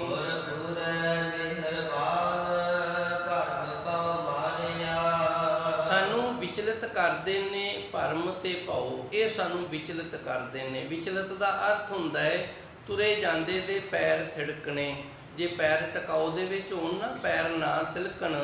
ਜਿਵੇਂ ਮੈਂ ਬੱਚਿਆਂ ਨੂੰ ਇੱਕ ਦੋਹਰਾ ਜਿਹਾ ਪੜ੍ਹ ਕੇ ਸੁਣਾਉਣਾ ਹੁੰਦਾ ਹੈਗਾ ਤੇ ਉਹ ਅੰਗਰੇਜ਼ੀ ਦੇ ਵਿੱਚ ਮੈਂ ਨਾਲ ਪੰਜਾਬੀ ਕਰ ਦਿਆਂਗਾ ਕਿ ਤੁਹਾਨੂੰ ਸਮਝ ਆ ਜਾਏ। If you do not work hard, if you do not work hard, ਜੇ ਤੁਸੀਂ ਸਖਤ ਮਿਹਨਤ ਨਹੀਂ ਕਰੋਗੇ, ਨੋਬੋਡੀ ਵਿਲ ਲਾਈਕ ਯੂ, ਤੁਹਾਨੂੰ ਕੋਈ ਵੀ ਪਸੰਦ ਨਹੀਂ ਕਰੇਗਾ। If you do not work hard nobody will like you, you will be repent in the long run. ਜੇ ਤੁਸੀਂ ਸਖਤ ਮਿਹਨਤ ਨਾ ਕਰੋਗੇ ਤੇ ਤੁਹਾਨੂੰ ਕੋਈ ਵੀ ਪਸੰਦ ਨਹੀਂ ਕਰੇਗਾ। ਇਹ ਦੁਨੀਆ ਦੀ ਦੌੜ ਹੈ ਨਾ ਜਿਹੜੀ ਬੜੀ ਲੰਮੀ ਆ, 60 ਸਾਲ ਤਾਂ ਮੈਨੂੰ ਹੋ ਗਏ ਨੇ ਭੱਜਦੇ ਨੂੰ। You will be repent in the long run, ਇਹ ਬੜੀ ਲੰਮੀ ਦੁਨੀਆ ਦੀ ਦੌੜ ਜੇ ਤੇ ਇਹਦੇ ਵਿੱਚ ਫਿਰ ਤੁਹਾਡੇ ਪੈਰ ਨੇ ਨਾ ਜਿਹੜੇ ਉਹ ਫਿਸਲਦੇ ਰਹਿਣਗੇ। ਆ ਮੈਨੂੰ ਇੱਥੇ 5 ਸਾਲ ਹੋ ਗਏ ਨੇ, ਹੁਣ ਖੈਰ ਥੋੜ੍ਹੇ ਜਿਹੇ ਮੇਰੇ ਪੈਰ ਫਿਸਲਣ ਲੱਗ ਗਏ ਨੇ, ਪਹਿਲੋਂ ਟਿਕਾਓ ਦੇ ਵਿੱਚ ਸਨ ਜੇ ਅਸੀਂ ਸਖਤ ਮਿਹਨਤ ਨਹੀਂ ਕਰਦੇ ਤੇ ਸਾਡੇ ਪੈਰ ਨਹੀਂ ਟਿਕਦੇ। ਜੇ ਅਸੀਂ ਸਖਤ ਮਿਹਨਤ ਕਰਦੇ ਹਾਂ ਤੇ ਸਾਡੇ ਪੈਰ ਟਿਕਦੇ ਨੇ। ਤੇ ਜੇ ਅਸੀਂ ਸਖਤ ਮਿਹਨਤ ਨਹੀਂ ਕਰਦੇ ਕਿਸੇ ਨੂੰ ਚੰਗੇ ਵੀ ਨਹੀਂ ਲੱਗਦੇ। ਆ ਮੇਰੇ ਤੇ ਹੀ ਲਾ ਲਓ, ਜਦੋਂ ਆਨੰਦ ਸਾਹਿਬ ਦੀਆਂ ਪੌੜੀਆਂ ਭਾਈ ਸਾਹਿਬ ਜੀ ਪੜ੍ਹਨ ਲੱਗ ਜਾਣ ਰਾਗੀ ਸਿੰਘ ਸਾਡੇ, ਤੇ ਮੈਂ ਉੱਠ ਕੇ ਤੇ ਉਦੋਂ ਮੂੰਹ ਧੋ ਕੇ ਤੇ ਆਣ ਕੇ ਇੱਥੇ ਮਹਾਰਾਜ ਦੀ ਹਜ਼ੂਰੀ ਦੇ ਵਿੱਚ ਕਥਾ ਕਰਨ ਲੱਗ ਜਾਵਾਂ, ਤੇ ਫਿਰ ਸਾਖੀਆਂ ਜਿਹੜੀਆਂ ਨੇ ਤੁਹਾਨੂੰ ਕੌਣ ਸੁਣਾਏਗਾ, ਨੁਕਤੇ ਕੌਣ ਸੁਣਾਏਗਾ, ਕੋਈ ਨਹੀਂ ਸੁਣਾਏਗਾ। ਤੇ ਫਿਰ ਤੁਹਾਨੂੰ ਮੈਂ ਚੰਗਾ ਥੋੜ੍ਹੀ ਲੱਗਾਂਗਾ। If you do not work hard nobody will like you, you will be repent in the long run. ਇਹ ਪੰਕਤੀ ਹੈ, ਭਾਵੇਂ ਅੰਗਰੇਜ਼ੀ ਦੇ ਵਿੱਚ ਹੀ ਹੈ ਨਾ, ਪਰ ਹੈ ਬੜੀ ਕੀਮਤੀ। ਮਿਹਨਤ ਕਰੋ ਤੇ ਸਾਰਿਆਂ ਨੂੰ ਚੰਗੇ ਲੱਗਦੇ ਹੋ, ਜੇ ਮਿਹਨਤ ਨਹੀਂ ਕਰਦੇ ਤੇ ਫਿਰ ਚੰਗੇ ਨਹੀਂ ਲੱਗਦੇ। ਹੁਣ ਇੱਥੇ ਧੰਨ ਗੁਰੂ ਮਹਾਰਾਜ ਜੀ ਰਹਿਮਤ ਕਰਦੇ ਨੇ, ਗੁਰ ਪੂਰੇ ਮਿਹਰਬਾਨ ਭਰਮ ਭੋ ਮਾਰਿਆ। ਇਸ ਸੰਸਾਰ ਦੇ ਅੰਦਰ ਇਹ ਦੋ ਚੀਜ਼ਾਂ ਵਿਚਲਿਤ ਕਰਦੀਆਂ ਨੇ, ਜਿੱਥੋਂ ਮੈਨੂੰ ਇਹ ਦੋਹਰਾ ਸੁਣਾਉਣਾ ਪਿਆ। ਵਿਚਲਿਤ ਦਾ ਅਰਥ ਹੁੰਦਾ ਹੈ ਪੈਰ ਤਿਲਕਣੇ, ਪੈਰ ਥਿੜਕਣੇ, ਪੈਰ ਟਿਕਾਓ ਦੇ ਵਿੱਚ ਨਾ ਹੋਣੇ, ਪੈਰ ਨਾ ਜੰਮਣੇ। ਇੱਕ ਭਰਮ ਤੇ ਦੂਜਾ ਭਉ, ਇਹ ਦੋ ਨੇ। ਭਰਮ ਕੀ ਹੈ? ਭਰਮ ਇਹ ਹੈ ਵੀ ਮੈਂ ਚੰਗਾ, ਇਹ ਭਰਮ ਹੈ। ਤੇ ਭਉ ਜਿਹੜੇ ਗੁਨਾਹ ਬੁਰਾਈਆਂ ਨੇ ਉਹਨਾਂ ਦਾ ਡਰ ਬਣਿਆ ਰਹਿਣਾ। ਭਰਮ ਮੈਂ ਚੰਗਾ, ਇਹ ਸਾਡੇ ਅੰਦਰ ਭਰਮ ਹੈ। ਜਿਵੇਂ ਅੱਜ ਰਾਗੀ ਸਿੰਘ ਨੇ ਸ਼ਬਦ ਪੜ੍ਹਿਆ ਹੈ, ਗੱਲੀ ਅਸੀਂ ਚੰਗੀਆਂ ਆਚਾਰੀ ਬੁਰੀਆ ਹਾਂ। ਹੁਣ ਗੱਲਾਂ ਨਾਲ ਤਾਂ ਅਸੀਂ ਚੰਗੀਆਂ ਸਾਰੇ, ਮੈਂ ਵੀ ਚੰਗਾ ਆਪ ਦੀਆਂ ਗੱਲਾਂ ਦੇ ਨਾਲ, ਤੇ ਆਚਰਣ ਮੇਰਾ ਜਿਹੜਾ ਹੈ ਉਹ ਚੰਗਾ ਨਹੀਂ ਹੈਗਾ। ਤੇ ਫਿਰ ਗੁਰਬਾਣੀ ਇੱਥੇ ਵੀ ਉਹੀ ਆਖਰੀ ਭਰਮ ਭੋ ਮਾਰਿਆ। ਹੁਣ ਭਰਮ ਨਹੀਂ ਰਿਹਾ, ਭਰਮੇ ਨਹੀਂ ਰਿਹਾ, ਸਾਰੀ ਮੇਰੇ ਤੋਂ ਚੰਗੇ ਨੇ, ਭਰਮ ਖਤਮ ਹੋ ਗਿਆ। ਜਦੋਂ ਮੈਂ ਆਪਣੇ ਮਨ ਦੇ ਵਿੱਚ ਇਹ ਜਾਣ ਲਿਆ ਵੀ ਸਾਰੀ ਮੇਰੇ ਤੋਂ ਚੰਗੇ ਨੇ ਤੇ ਮੇਰਾ ਭਰਮ ਖਤਮ ਹੋ ਗਿਆ। ਭਰਮ ਤਾਂ ਉਦੋਂ ਤੱਕ ਹੈ ਨਾ ਮੇਰੇ ਅੰਦਰ ਵੀ ਮੈਂ ਧੀਮ ਆ। ਇੱਕ ਦਿਨ ਤੁਹਾਨੂੰ ਇਹ ਵੀ ਸਾਖੀ ਸੁਣਾਈ ਸੀ ਨਾ ਧੀਮ ਵਾਲੀ। ਇਹ ਧੀਮ ਹੋਣ ਵਾਲਾ ਜਿਹੜਾ ਸਭ ਤੋਂ ਚੰਗਾ ਹੋਣ ਵਾਲਾ ਨਾ, ਇਹ ਭਰਮ ਹੈ। ਤੇ ਡਰ ਕਾਹਦਾ ਹੈ? ਹੁਣ ਮੈਂ ਚੰਗਾ ਤਾਂ ਹੈ ਨਹੀਂ, ਤੇ ਫਿਰ ਮੈਨੂੰ ਡਰ ਰਹੇਗਾ ਵੀ ਪਤਾ ਨਹੀਂ ਕਦੋਂ ਡਿੱਗ ਪੈਣਾ। ਇਹ ਡਰ ਬਣ ਗਿਆ ਨਾ। ਜੇ ਮੈਂ ਚੰਗਾ ਵਾਂ, ਇਹ ਮੇਰੇ ਅੰਦਰ ਭਰਮ ਹੈ ਵੀ ਮੇਰੇ ਵਰਗਾ ਕੋਈ ਨਹੀਂ, ਤੇ ਫਿਰ ਨਾਲ ਡਰ ਵੀ ਹੈ ਵੀ ਮੈਨੂੰ ਪਤਾ ਮੈਂ ਚੰਗਾ ਨਹੀਂ ਹੈਗਾ, ਤੇ ਨਾਲ ਡਰ ਵੀ ਬਣਿਆ ਵੀ ਪਤਾ ਨਹੀਂ ਕਦੋਂ ਡਿੱਗ ਪਏ। ਤੇ ਫਿਰ ਤਾਂ ਚੰਗਾ ਹੋਣ ਵਾਲਾ ਜਿਹੜਾ ਲਿਫਾਫਾ ਹੈ ਨਾ, ਇਹ ਫਟ ਜਾਣਾ, ਹਵਾ ਨਿਕਲ ਜਾਣੀ ਹੈ। ਹੁਣ ਗੁਰੂ ਜੀ ਇੱਥੇ ਸਾਨੂੰ ਇਹ ਦੱਸਦੇ ਨੇ, ਪਾਰ ਬ੍ਰਹਮ ਦਿਆਲ ਸਾਗਰ ਤਾਰਿਆ। ਪਰਮਾਤਮਾ ਦਿਆਲੂ ਹੈ ਤੇ ਪਾਰਾਵਾਰ ਤੋਂ ਰਹਿ ਕੇ ਉਹਨੇ ਸਾਨੂੰ ਸੰਸਾਰ ਤੋਂ ਤਾਰ ਦੇਣਾ ਜੇ। ਗੁਰ ਪੂਰੇ ਮਿਹਰਬਾਨ, ਜਦੋਂ ਗੁਰੂ ਸਾਡੇ ਤੇ ਮਿਹਰਬਾਨ ਹੋ ਜੇ ਨਾ, ਪਰਿਪੂਰਨ ਗੁਰੂ ਧੰਨ ਗੁਰੂ ਗ੍ਰੰਥ ਸਾਹਿਬ ਜੀ ਭਰਮ ਭੋ ਮਾਰਿਆ, ਫਿਰ ਸਾਡੇ ਅੰਦਰ ਭਰਮ ਤੇ ਭਉ ਜਿਹੜੇ ਨੇ ਇਹ ਦੋਵਾਂ ਦਾ ਨਾਸ ਹੋ ਜਾਂਦਾ ਹੈ ਜੀ। ਕਾਮ ਕ੍ਰੋਧ ਵਿਕਰਾਲ ਦੂਤ ਸਭ ਹਾਰਿਆ। ਇਹਨਾਂ ਦਾ ਡਰ ਹੈ। ਕਾਮ ਕ੍ਰੋਧ ਵਿਕਰਾਲ, ਇਹ ਬੜੇ ਭਿਆਨਕ ਨੇ। ਵਿਕਰਾਲ ਦਾ ਅਰਥ ਹੁੰਦਾ ਬੜੇ ਭਿਆਨਕ। ਇਹ ਵਿਕਾਰ ਨੇ ਨਾ ਜਿਹੜੇ ਕਾਮ ਕ੍ਰੋਧ, ਇਹ ਸਾਰੇ ਵਿਕਾਰ ਹੀ ਆ ਜਾਂਦੇ ਨੇ। ਇਹ ਬੜੇ ਭਿਆਨਕ ਨੇ। ਦੂਤ ਸਭ ਹਾਰਿਆ, ਇਹ ਸਾਰੇ ਹਾਰ ਜਾਂਦੇ ਨੇ ਜਦੋਂ ਗੁਰੂ ਕਿਰਪਾ ਕਰੇ। ਪਹਿਲੇ ਨਹੀਂ ਹਾਰਦੇ, ਪਹਿਲੇ ਇਹ ਜੇਤੂ ਨੇ। ਨਿਹਤੇ ਪੰਜ ਜਵਾਨ ਮੈਂ, ਧੰਨ ਗੁਰੂ ਅਰਜਨ ਦੇਵ ਜੀ ਨੇ ਆਖਿਆ ਸੀ ਨਾ, ਨਿਹਤੇ ਪੰਜ ਜਵਾਨ ਮੈਂ। ਇਹ ਪੰਜ ਸਨ ਜਿਹੜੇ, ਇਹਨਾਂ ਨੂੰ ਹੁਣ ਅਸੀਂ ਵਸ ਦੇ ਵਿੱਚ ਕਰ ਲਿਆ। ਕਾਮ ਕ੍ਰੋਧ ਵਿਕਰਾਲ ਦੂਤ ਸਭ ਹਾਰਿਆ। ਇਹ ਜਿਹੜੇ ਕਾਮ ਕ੍ਰੋਧ ਬੁਰਾਈਆਂ ਨੇ, ਇਹ ਦੂਤ ਨੇ, ਤੇ ਇਹ ਸਾਰੇ ਉਦੋਂ ਹਾਰ ਜਾਂਦੇ ਨੇ ਜਦੋਂ ਪਰਿਪੂਰਨ ਗੁਰੂ ਸਾਡੇ ਤੇ ਕਿਰਪਾ ਕਰਦਾ ਹੈ ਜੀ। ਅੰਮ੍ਰਿਤ ਨਾਮ ਨਿਧਾਨ ਕੰਠ ਉਰ ਧਾਰਿਆ। ਉਸ ਪ੍ਰਭੂ ਪਰਮਾਤਮਾ ਦਾ ਨਾਮ ਅੰਮ੍ਰਿਤ ਹੈ, ਤੇ ਅੰਮ੍ਰਿਤ ਉਹਨੂੰ ਆਖਿਆ ਜਾਂਦਾ, ਜਿਵੇਂ ਦਾਸ ਨੇ ਇੱਕ ਦਿਨ ਸ਼ਾਇਦ ਦੱਸਿਆ ਹੈ ਨਾ, ਸਦੀਆਂ ਤੱਕ ਖਰਾਬ ਨਹੀਂ ਹੁੰਦਾ। ਇਹ ਪੰਜ ਅੰਮ੍ਰਿਤ ਨੇ। ਹੁਣ ਸਮਾਂ ਥੋੜਾ ਜਿਹਾ 1 ਮਿੰਟ ਹੀ ਰਹਿ ਗਿਆ, ਮੈਂ ਫਿਰ ਪੰਜਾਂ ਦਾ ਹੀ ਨਾਂ ਦੱਸ ਦਿਆਂਗਾ, ਤੇ ਇਹ ਕਿਵੇਂ ਨੇ ਪੂਰੇ ਵਿਸਤਾਰ ਦੇ ਨਾਲ ਖੁਲਾਸਾ ਕਰਾਂਗਾ, ਕੱਲਾ ਨਾਂ ਨਹੀਂ ਦੱਸਣਾ ਚਾਹੁੰਦਾ। ਅੰਮ੍ਰਿਤ ਉਹਨੂੰ ਆਖਿਆ ਜਾਂਦਾ ਜਿਹੜਾ ਖਰਾਬ ਨਾ ਹੋਵੇ। ਅੰਮ੍ਰਿਤ ਨਾਮ ਨਿਧਾਨ, ਨਿਧਾਨ ਦਾ ਅਰਥ ਹੁੰਦਾ ਖਜ਼ਾਨਾ। ਪਰਮਾਤਮਾ ਦਾ ਨਾਮ ਹੈ ਨਾ ਜਿਹੜਾ, ਇਹ ਅੰਮ੍ਰਿਤ ਹੈ, ਭਾਵ ਅਮਰ ਕਰ ਦਿੰਦਾ ਸਾਨੂੰ, ਸਾਡੇ ਅੰਦਰ ਖਰਾਬੀ ਨਹੀਂ ਆਉਣ ਦਿੰਦਾ। ਜਿਵੇਂ ਸ਼ਹਿਦ ਕਦੀ ਖਰਾਬ ਨਹੀਂ ਹੁੰਦਾ, ਜਿਵੇਂ ਸ਼ਹਿਦ ਹੀ ਰਹਿੰਦਾ, ਕਦੀ ਖਰਾਬ ਨਹੀਂ ਹੋਣ ਦਿੰਦਾ ਨਾ। ਜੇ ਸਾਡੇ ਅੰਦਰ ਉਸ ਪ੍ਰਭੂ ਪਰਮਾਤਮਾ ਦਾ ਨਾਮ ਵਸ ਗਿਆ ਤੇ ਅਸੀਂ ਕਦੀ ਖਰਾਬ ਨਹੀਂ ਹੋਵਾਂਗੇ। ਅੰਮ੍ਰਿਤ ਨਾਮ ਨਿਧਾਨ ਕੰਠ ਉਰ ਧਾਰਿਆ, ਜਿਨ੍ਹਾਂ ਨੇ ਆਪਣੇ ਗਲ ਦੇ ਵਿੱਚ ਉਸ ਪ੍ਰਭੂ ਪਰਮਾਤਮਾ ਦੇ ਨਾਮ ਦਾ ਵਾਸਾ ਕਰ ਲਿਆ, ਹਰ ਵਕਤ ਵੈਗਰੂ ਵੈਗਰੂ ਕਰਦੇ ਰਹਿੰਦੇ ਨੇ, ਉਹਨਾਂ ਤੇ ਗੁਰੂ ਦੀ ਇਹ ਬਖਸ਼ਿਸ਼ ਹੁੰਦੀ ਹੈ ਜੀ। ਨਾਨਕ ਸਾਧੂ ਸੰਗ ਜਨਮ ਮਰਨ ਸਵਾਰਿਆ। ਸਾਧੂ ਸਰੂਪ ਗੁਰਬਾਣੀ ਏ, ਤੇ ਜਿਨ੍ਹਾਂ ਨੇ ਆਪਣੇ ਜੀਵਨ ਦੇ ਵਿੱਚ ਗੁਰਬਾਣੀ ਨੂੰ ਆਧਾਰ ਬਣਾ ਕੇ ਜਿਉਣਾ ਸਿੱਖ ਲਿਆ ਉਹ ਵੀ ਸਾਧੂ ਹੋ ਗਏ ਜੀ। ਸਾਧੂ ਸਰੂਪ ਗੁਰਬਾਣੀ ਏ, ਤੇ ਗੁਰਬਾਣੀ ਉਹਨਾਂ ਨੂੰ ਵੀ ਸਾਧੂ ਬਣਾ ਦਿੰਦੀ ਏ ਜਿਹੜੇ ਗੁਰਬਾਣੀ ਦੇ ਆਸਰੇ ਦੇ ਨਾਲ ਆਪਣੇ ਜੀਵਨ ਦੇ ਵਿੱਚ ਜਿਉਂਦੇ ਨੇ, ਗੁਰਬਾਣੀ ਨੂੰ ਆਧਾਰ ਬਣਾ ਕੇ ਗੁਰਬਾਣੀ ਤੋਂ ਸਿੱਖ ਕੇ ਜੀਵਨ ਨੂੰ ਅੱਗੇ ਜਿਉਂਦੇ ਨੇ, ਉਹ ਵੀ ਸਾਧੂ ਹੋ ਗਏ ਨੇ। ਨਾਨਕ ਸਾਧੂ ਸੰਗ, ਜਦੋਂ ਇਸ ਤਰ੍ਹਾਂ ਦੇ ਪਰਿਪੂਰਨ ਸਾਧੂ ਦੀ ਸੰਗਤ ਪ੍ਰਾਪਤ ਹੋ ਜਾਵੇ, ਜਨਮ ਮਰਨ ਸਵਾਰਿਆ, ਫਿਰ ਸਾਡਾ ਜੰਮਣਾ ਮਰਨਾ ਇਹਨਾਂ ਜਿਹੜੇ ਦੋਵੇਂ ਸਵਰ ਜਾਂਦੇ ਨੇ, ਭਾਵ ਸਫਲ ਹੋ ਜਾਂਦੇ ਨੇ। ਜਨਮ ਤਾਂ ਅਸੀਂ ਲੈ ਲਿਆ ਤੇ ਮਰਨਾ ਵੀ ਏ। ਜਨਮ ਤੋਂ ਲੈ ਕੇ ਮਰਨ ਤੱਕ ਦਾ ਜਿਹੜਾ ਸਫ਼ਰ ਹੈ ਨਾ, ਇਹ ਸਾਰੇ ਦਾ ਸਾਰਾ ਉਦੋਂ ਸਫਲ ਹੋ ਜਾਂਦਾ ਹੈ ਜਦੋਂ ਸਾਨੂੰ ਸੰਗਤ ਪਰਿਪੂਰਨ ਸਾਧੂ ਦੀ ਪ੍ਰਾਪਤ ਹੋ ਜਾਂਦੀ ਹੈ। ਨਹੀਂ ਤਾਂ ਫਿਰ ਮੈਂ ਇੱਕ ਦੋਹਰਾ ਪੜ੍ਹਦਾ ਹੁੰਦਾ, ਸਾਡੇ ਵਿਦਿਆ ਦਾਤੇ ਦਾ ਇਹ ਲਿਖਿਆ ਹੋਇਆ ਹੈ, ਗਿਆਨੀ ਕੋ ਗਿਆਨੀ ਮਿਲੇ ਕਰੇ ਗਿਆਨ ਕੀ ਬਾਤ, ਗੁਰਸਿੱਖ ਨੂੰ ਗੁਰਸਿੱਖ ਮਿਲੇਗਾ ਤੇ ਆਪਸ ਦੇ ਵਿੱਚ ਗੁਰਬਾਣੀ ਦੀਆਂ ਗਿਆਨ ਦੀਆਂ ਗੱਲਾਂ ਕਰਨਗੇ। ਬੁੱਧੂ ਕੋ ਬੁੱਧੂ ਮਿਲੇ ਮੁੱਕਾ ਦੇ ਜਾਂ ਲਾਤ, ਇਹਨਾਂ ਨੇ ਤਾਂ ਫਿਰ ਇੱਕ ਦੂਜੇ ਨੂੰ ਹੁੱਜੇ ਹੀ ਮਾਰਨੀਆਂ ਹੁੰਦੀਆਂ ਨੇ। ਸੋ ਗੁਰੂ ਮਹਾਰਾਜ ਜੀ ਸੱਚੇ ਸਤਿਗੁਰ ਸਾਨੂੰ ਦੱਸਦੇ ਨੇ, ਨਾਨਕ ਸਾਧੂ ਸੰਗ ਜਨਮ ਮਰਨ ਸਵਾਰਿਆ, ਜਿਨ੍ਹਾਂ ਨੇ ਸੰਗਤ ਕਰ ਲਈ ਹੈ ਗੁਰਬਾਣੀ ਦੀ, ਉਹਨਾਂ ਦਾ ਜੰਮਣ ਤੇ ਮਰਨਾ ਇਹ ਸਫਲ ਹੋ ਗਿਆ, ਸਵਰ ਗਿਆ। ਇਤਨੀ ਕੁ ਸੇਵਾ ਸੰਗਤ ਨੇ ਪ੍ਰਵਾਨ ਕਰਨੀ। 13 ਪੌੜੀਆਂ ਨੇ, 2 ਪੌੜੀਆਂ ਦੇ ਸ਼ਲੋਕ ਬਾਕੀ ਰਹਿ ਗਏ ਨੇ। ਆਪ ਗੁਰੂ ਕਿਰਪਾ ਕਰੇਗਾ, ਆਪ ਜੀ ਦੇ ਦਰ ਦੀ ਸੇਵਾ ਆਪ ਲੈਣੀ ਕਰਨਗੇ। ਦੇਹੋ ਸੱਜਣ ਆਸੀਸੜੀਆ, ਜੋ ਹੋਵੇ ਸਹਿਬ ਸਿਉ ਮੇ